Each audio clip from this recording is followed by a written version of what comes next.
Let's check if Realme Note 60 does have the stereo speakers.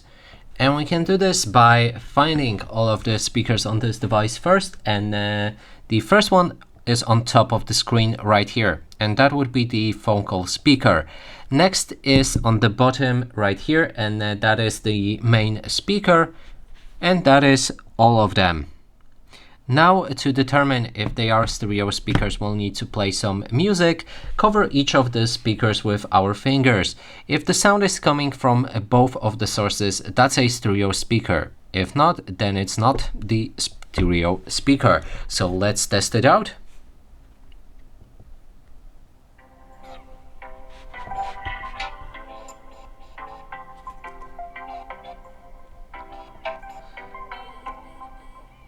Okay, so clearly I can already tell that the sound is coming only from a bottom speaker, and the top one is silent. It's only used for phone calls. So that confirms it. This device doesn't have the stereo speakers.